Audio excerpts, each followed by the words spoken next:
Кыргызстан в период развитого социализма. Общественно-политическая жизнь Турдакун Усубалиев. Реформы, начатые Хрущевым в 50-е и 60-е годы, начали терять свою актуальность и стимулирующие факторы. Наметились признаки экономического спада страны. Все более явной становилась несостоятельность выдвинутого партийного советского руководством СССР лозунга о широком построении коммунизма. В 1964 году Хрущев был освобожден с постов первого секретаря ЦК КПСС и председателя Совета министров СССР. Первым секретарем ЦК КПСС стал Леонид Ильич Брежнев, председателем Совета министров – Косыгин. Таким образом, в административно-командную систему страны пришло новое руководство. В этот период в стране повсеместно утвердилось верховенство партии, взявшей на себя функции непосредственного вмешательства во все сферы общественной жизни. Партийные руководители на местах превратились в единовластных наместников, послушно исполнявших указания из центра. В Кыргызской ССР партийно-правительственные бразды правления в 1961 году перешли к Турдакуну Усубалиеву. Ранее занимавший этот пост Разаков за активную деятельность по укреплению самостоятельности Кыргызстана и защите национальных интересов местного населения под разными предлогами и обвинениями был снят с поста и отстранен от деятельного участия в общественной жизни. В период развитого социализма окончательно сформировался и закостенел бюрократический аппарат КПСС, в руках которого была сосредоточена вся власть в стране. В республиках не только партийные и советские руководители, но и первые секретари обкомов, вплоть до директоров крупных предприятий, стали назначаться только через Москву.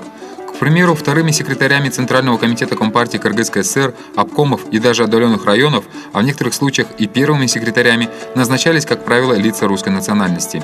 Это порождало систему подбора каждым руководителем своих людей. В итоге бесконтрольного саморазвития партийной бюрократии число служащих партийного аппарата Кыргызстана с середины 60-х годов до середины 80-х выросло более чем в 1,5 раза. Пороки и изъяны партийно-государственного управления в условиях командно-административной системы внедрились и в общественные организации. В деятельности комсомола, называвшегося боевым резервом партии, утвердился стиль формализма, принятия поспешных решений, неуместной парадности, громогласных рапортов по самым незначительным достижениям. В эти годы инициативность комсомольских органов превратилась в пустую формальность, а вся деятельность осуществлялась под руководством партии. Такое же положение сложилось и в профсоюзных органах, несмотря на централизованные попытки поднять их общественную роль. Профсоюзы имелись во всех отраслях народного хозяйства, а с середины 60-х годов в Кыргызстане, как и во всей стране, профсоюзные организации начали создаваться и в колхозах. В 60-е годы в СССР, в том числе и в Кыргызстане, был проведен ряд мероприятий по повышению роли советов как государственных органов власти.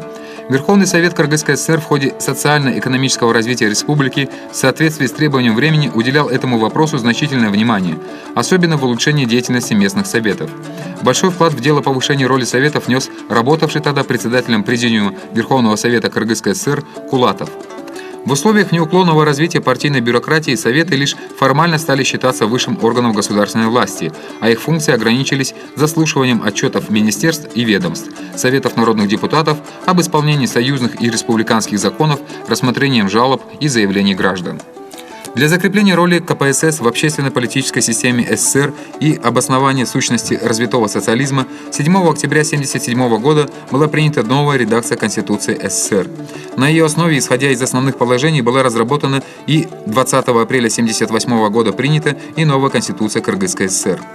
В этих основных законах в специальной статье утверждалось, что Компартия является руководящей и направляющей силой советского общества, ядром государственных и общественных организаций. Этим самым в стране узаконивалась абсолютная власть КПСС. На фоне этого оказалось совершенно недостаточным освещение положения советов в структуре государства и их роли как основы социалистического общества.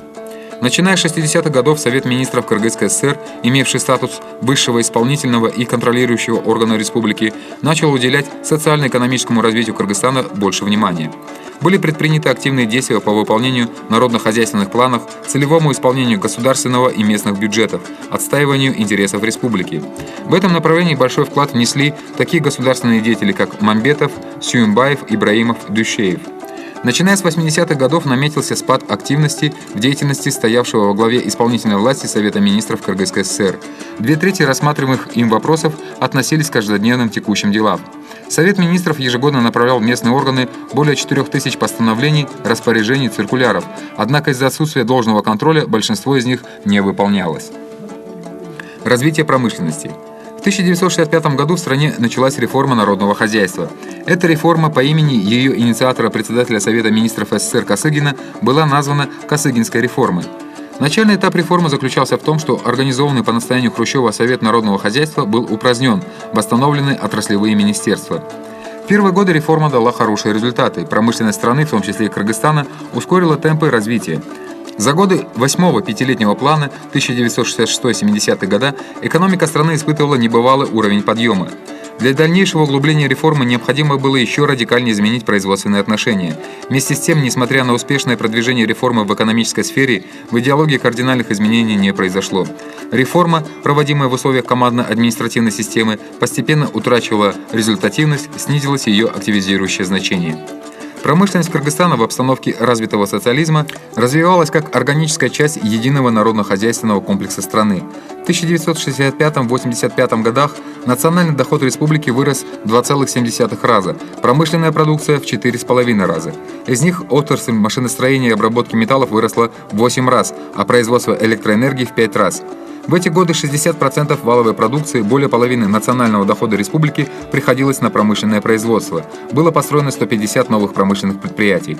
Основное направление в комплексе народного хозяйства Кыргызской ССР стали определять такие отрасли машиностроения, как энергетика, цветная металлургия, машиностроение, электроника, электротехника, приборостроение, строительная индустрия. Было реконструировано или построено заново множество предприятий легкой промышленности, продовольственной и мясомолочной отрасли.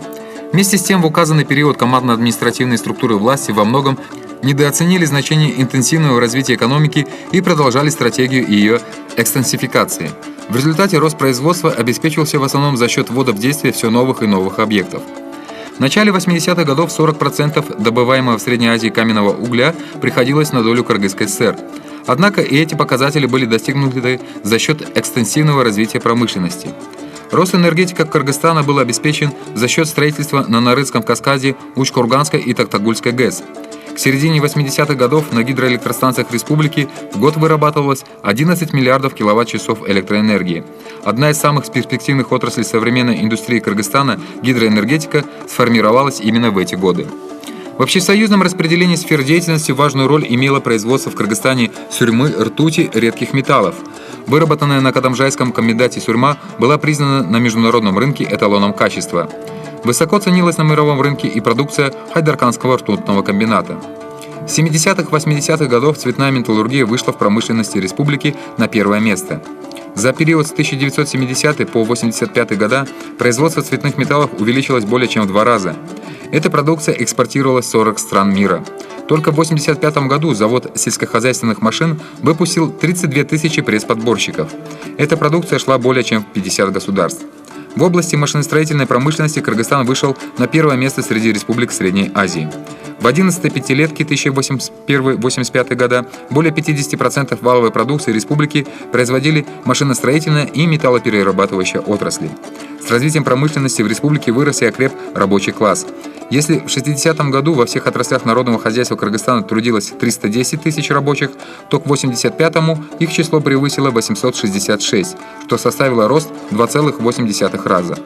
В итоге в социально-классовой структуре республики, начиная с 70-х годов, рабочие вместе с семьями составляли около 58% всего населения. Из них занятые в промышленности составляли 31%, остальные работали в сельском хозяйстве, строительстве, транспорте, связи, сфере обслуживания и так далее. Сельскохозяйственное производство. В свете выдвинутых самой жизнью проблем директивной вехой стратегии развития сельскохозяйственного производства страны во второй половине 60-х, первой половине 80-х годов стал мартовский 1965 года пленум ЦК КПСС. В соответствии с требованием времени на этом пленуме было принято постановление о неотложных мерах по дальнейшему подъему сельского хозяйства СССР. В постановлении давался анализ состояния дел в сельском хозяйстве в свете начатой в стране экономической реформы, были вскрыты основные причины отставания этой отрасли и поставлены задачи по разработке долгосрочной комплексной программы ускоренного подъема сельского хозяйства. Решения пленума впоследствии развивались и дополнялись на съездах КПСС, постановлениях партии, советского правительства и союзных республик. Для претворения в жизнь комплексной программы подъема сельского хозяйства из национального дохода были выделены увеличенные по сравнению с предыдущими годами средства. Как и по всей стране, финансированию сельской отрасли Кыргызстана уделялось повышенное внимание. Например, в 1966-75 годах для сельского хозяйства республики из государственных и колхозных средств было выделено 2 миллиарда 586 миллионов рублей капитальных вложений, а в следующее десятилетие 4 миллиарда 33 миллиона рублей. Эти средства были использованы для укрепления материально-технической базы сельскохозяйственного производства. Результаты не замедлили сказаться. В 1985 году в Кыргызстане на каждое хозяйство приходилось по 72 трактора, 36 грузовых автомобилей, 20 комбайнов. Энергетическая мощность сельского хозяйства по сравнению с 1965 годом выросла в 5 раз. Никогда еще сельское хозяйство не получало такого мощного технического вооружения. Машино-тракторные парки совхозов и колхозов республики были обновлены новой и производительной техникой. Принимая во внимание огромную важность мелиорации земель в условиях Кыргызстана, на эти цели республики было выделено из государственных и колхозных средств, соответственно, 1,3 миллиарда и 130 миллионов рублей. Это было в 5 раз больше, чем за 40 предыдущих лет. В итоге целевого использования выделенных средств были построены и введены в эксплуатацию новые оросительные системы, крупные гидротехнические сооружения, приспособленные для хранения и рационального использования водных ресурсов. В систему орошения добавочно вошло 224 тысячи гектаров пахотных земель и 1789 тысяч гектаров пастбищ. Площадь поливных земель превысила 1 миллион гектаров. В Кыргызстане впервые по стране в орошении земель была использована автоматизированная система водораспределения. В развитии производственных отношений в сельском хозяйстве важную роль сыграло введение 8-й пятилетки гарантированной оплаты труда колхозников и установление в 9-й пятилетке новой формы хозяйствования хозрасчета. Однако все эти нововведения, разработанные в условиях административно-командной системы, быстро утрачивали свою действенность. Более того, в некоторых случаях становились дополнительным препятствием в развитии производства. Капитальные вложения в сельскохозяйственное производство, меры по развитию ее производственных отношений положительным образом сказались на увеличении валовой продукции сельского хозяйства республики. Но экстенсивный характер развития сельского хозяйства в условиях плановой экономики, постоянное ограничение новых методов организации производства со стороны административно-командных структур и, самое главное, недостаточная заинтересованность трудящихся в развитии этой сферы привели в конечном счете, особенно в последние десятилетия, к прогрессирующему спаду сельскохозяйственного производства в целом. Себестоимость основных видов продукции сельского хозяйства приобрела стойкую тенденцию к удорожанию. В период с 1965 по 1985 года в хозяйствах республики себестоимость центнера пшеницы, хлопка, картофеля, табака выросла в 2 раза, овощей и фруктов в 5 раз. Это явление было присуще и животноводству. В условиях командной экономики и особенно в годы 11-й пятилетки сельскохозяйственное производство впало в глубокий кризис. В 1985 году 60,6% колхозов и совхозов были нерентабельны. Долги хозяйств государству росли из года в год.